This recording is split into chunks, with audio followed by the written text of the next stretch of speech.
নেবেন, কাকে বেছে নেবেন? আগামী নির্বাচন এই দেশের জন্য খুব গুরুত্বপূর্ণ, স্বাধীনতার জন্য গুরুত্বপূর্ণ, গণতন্ত্রের জন্য গুরুত্বপূর্ণ। কারণ বারবার এই দেশে গণতন্ত্র ব্যাহত হয়েছে, বারবার একটি দল গণতন্ত্র ফিরিয়ে দিয়েছে, সেটা হলো বিএনপি। বারবার এই দেশের স্বাধীনতা যখন সংকট সম্পন্ন হয়েছে তখন তার বিরুদ্ধে দাঁড়িয়েছে কে? সেটা হলো বিএনপি। এই দেশের মুক্তিযুদ্ধের ঘোষণা দিয়েছে কে? মুক্তিযুদ্ধের ঘোষণা দিয়েছে বিএনপির প্রতিষ্ঠাতা শহীদ রাষ্ট্রপতি জিয়া রহমান। এই দেশে যুদ্ধ করেছে কারা?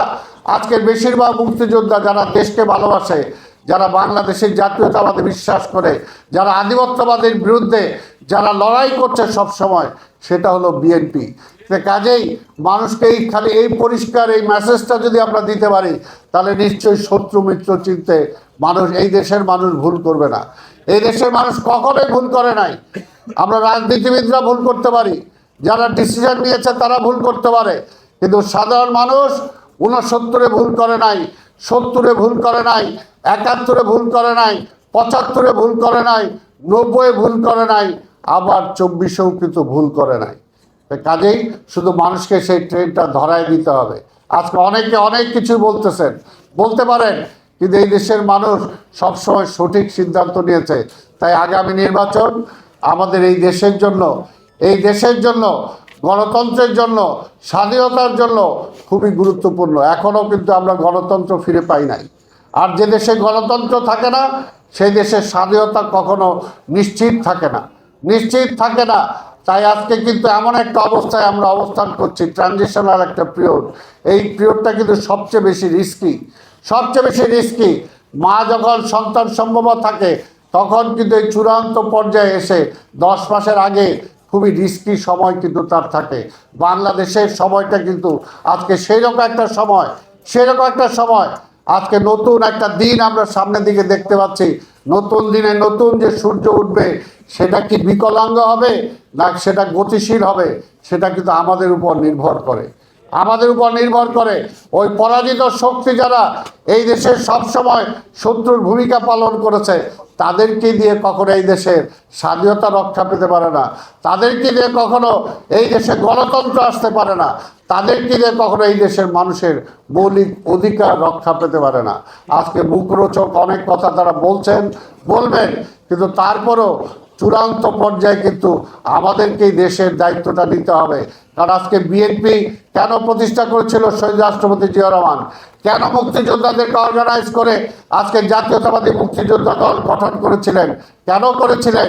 কারণ শহীদ জিয়া জানতেন, এই দেশের রাজনীতিকে যদি সঠিক খাতে প্রবাহিত করতে হয়, বাংলাদেশের জাতীয়তাবাদ রাজনীতিটাকে যদি ধারণ করতে হয়, তাহলে একটা রাজনৈতিক দল দরকার।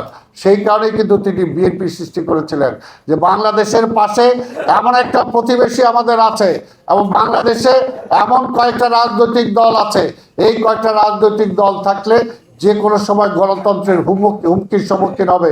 গণতন্ত্র হুমকির সম্মুখীন হলে আমাদের স্বাধীনতা হুমকির সম্মুখীন হবে।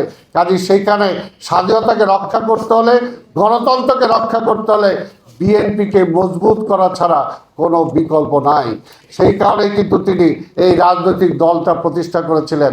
কাজে আজকেও আবার এমনি একটা বিমর্ষ অবস্থায় জাতি কিন্তু চলছে। জাতি কিন্তু আজকে অপারেশন থিয়েটারে আছে। বের হয়ে আসবে কীভাবে, সেটা কিন্তু আমাদের উপর নির্ভর করে। কাজে এই সময় যদি জাতিকে সঠিক দিক নির্দেশনাটা আমরা দিতে পারি, জাতির কাছে সঠিক বক্তব্যটা আমরা নিয়ে যেতে পারি, তাহলে আগামীতে ভুল হবে না। আবার ইনশাআল্লাহ আমরা বিশ্বাস করি, যেমনিভাবে একটি বেওয়ারিশ লাশ ছিল মুক্তিযুদ্ধের পরে শেখ মুজিবের আমলে, বেওয়ারিশ লাশ দাফন করার জন্য আঞ্জুমানে মফিজুল ইসলামকে খুঁজতে হতো, তার পরবর্তী পর্যায়ে জিয়া রহমান এসে এই দেশে সেই বটমলেস বাস্কেটকে তিনি উন্নয়নের ধারায় রূপান্তরিত করেছেন। মানুষ আর না খেয়ে মারা যায় নাই। ঠিক তেমনি আজকে এই দেশের মানুষকে যদি সামনের দিকে নিয়ে যেতে হয়, আমাদের ভবিষ্যৎ নেতা, আজকে আমাদের যে নেতা তারেক রহমান, যাকে নিয়ে আমরা ভবিষ্যতের স্বপ্ন দেখছি, তাকে যদি রাষ্ট্র ক্ষমতায় আনতে পারি, তাহলে এই দেশের মানুষের ভাগ্য নিপীড়িত যে মানুষ, এরা কিন্তু আশার একটা আলো সামনের দিকে দেখবে। এবং আমরা বিশ্বাস করি বিএনপি একমাত্র সেই আলোটা দেখাতে পারে। সেটার জন্যই আজকে আমাদেরকে সবাই, খুব অল্প সময় আছে, এই সময়টা আমাদেরকে খুব সুচিন্তিতভাবে আমাদের কাজ করতে হবে। আরেকটা, মানুষকে হতাশ করা যাবে না। আরেকটা হলো, মানুষকে কখনোই এমন একটা অবস্থায় এই কি জানি হইলো, কি হয়ে যাবে, এইগুলোর থেকে না নিয়ে একটা আশার কথা বলতে হবে, একটা আশার কথা বলতে হবে। সামনে কিছু ভালো কিছু আছে, ইনশাল্লাহ বিএনপি আসবেই, আসতেই হবে, এবং তখন দেশে একটা ভালো কিছু আসবে। নির্বাচন নিয়ে কোনো শঙ্কা প্রকাশ করা যাবে না, নির্বাচন হবে, এবং ইনশাল্লাহ এই দেশের মানুষ সুষ্ঠু একটা নির্বাচনের জন্য যা যা করা দরকার মানুষই ব্যারিকেড তৈরি করবে। কাজে আশার কথা বলতে হবে, ভয়ের কথা বলা যাবে না, মানুষকে ভীত সন্ত্রস্ত করা যাবে না, মানুষকে আশার আলো দেখাইতে হবে। সেই কথাটা কিন্তু আমাদেরকে মনে রাখতে হবে। আমাদের এই দায়িত্বটা আমরা পালন করব, এবং ইনশাআল্লাহ আমাদের নেতা তারেক রহমান আগামী 25 তারিখ আসবে। আমাদের মহাসচিব ঘোষণা দিয়েছেন আগামী 25 তারিখে এই ঢাকা শহর তারেক রহমানের গুণমুগ্ধ যারা আছে, বিএনপির গুণমুগ্ধ যারা আছে, এই ঢাকা শহর সেদিন আমরা জানি সারা বাংলাদেশের লোকজনের সয়লাভ হয়ে যাবে। সেদিনই দেখা যাবে আরেকটি নতুন সূর্যের আবির্ভাবের জন্য আমরা অপেক্ষা করছি। সেই দিনের প্রতীক্ষায় আপনাদের সবাইকে ধন্যবাদ জানিয়ে আমি আমার বক্তব্য শেষ করছি। খোদা হাফেজ। বাংলাদেশ জিন্দাবাদ, বিএনপি জিন্দাবাদ, জাতীয়তাবাদী মুক্তিযোদ্ধা দল জিন্দাবাদ, জিন্দাবাদ।